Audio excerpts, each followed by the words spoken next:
नमस्कार दोस्तों, स्वागत है आपका हमारे YouTube चैनल पर।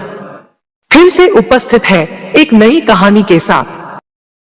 सालों पहले की बात है जब राजा एक दूसरे को पैगाम के साथ ही कुछ पहेलियां भी भेजा करते थे।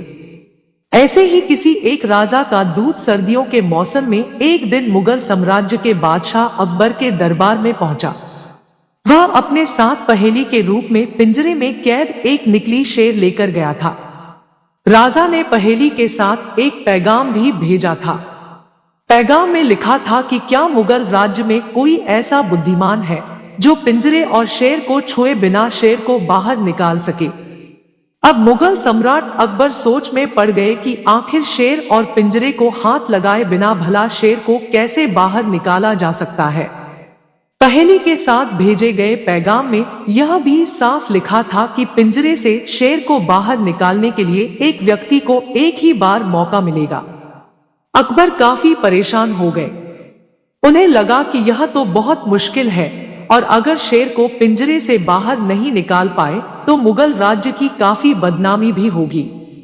ये सब सोचते सोचते उन्होंने दरबार में मौजूद सभी की तरफ देखते हुए पूछा, है कोई जो इस पहेली को सुलझा सके। लेकिन हर कोई इसी सोच में डूबा था कि आखिर यह संभव कैसे हो सकता। अकबर के पूछने पर जब किसी ने जवाब नहीं दिया तो उन्हें अपने वजीर बीरबल की याद आने लगी, जो सभा में मौजूद नहीं थे। उन्होंने तुरंत दरबान को भेजकर बीरबल को दरबार में हाजिर होने का आदेश भिजवाया, लेकिन अफसोस बीरबल किसी सरकारी काम से राज्य से बाहर गए हुए थे। रात भर अकबर इसी सोच में डूबे रहे कि आखिर पहेली को कैसे सुलझाया जाए।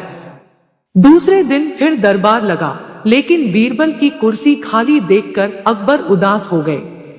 बादशाह ने एक बार फिर दरबारियों से पूछा, क्या किसी के पास इस शेर को पिंजरे से बाहर निकालने की कोई तरकीब है। इतने में एक दरबान अकबर के सामने आया और उसने शेर को पिंजरे से निकालने की कोशिश की, लेकिन वो नाकामयाब रहा। दूसरे दरबान ने पहेली को सुलझाने के लिए एक जादूगर को बुलवाया, लेकिन वो भी विफल रहा। कोशिश करते करते शाम होने को आई, तभी बीरबल दरबार में पहुंच गए।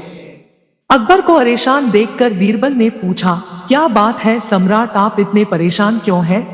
बादशाह ने तुरंत शेर से जुड़ी पहेली के बारे में बीरबल को सब कुछ बताया। अकबर ने बीरबल से पूछा, क्या तुम इस शेर को पिंजरे से बाहर निकाल सकते हो? बीरबल ने कहा, हाँ, मैं कोशिश कर सकता हूँ। अकबर बहुत खुश हुए, क्योंकि मुगल साम्राज्य में बीरबल के जैसा बुद्धिमान और चतुर दूसरा कोई नहीं था। शेर को पिंजरे से बाहर निकालने के लिए बीरबल ने अकबर से कहा कि उन्हें 2 सुलगती हुई लोहे की छड़ व सरिये की आवश्यकता है।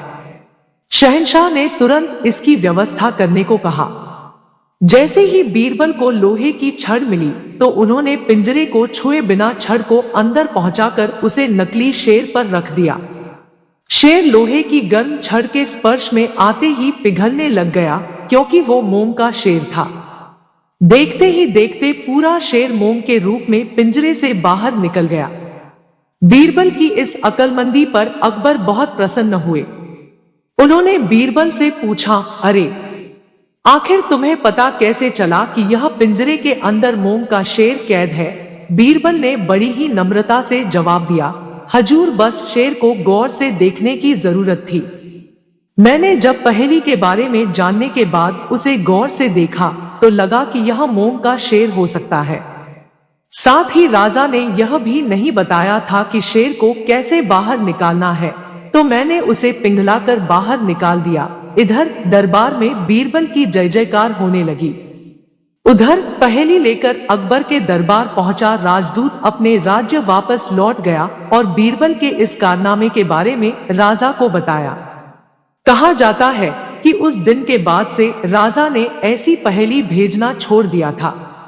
कहानी से सीख, अक्लमंदी से सब कुछ संभव है।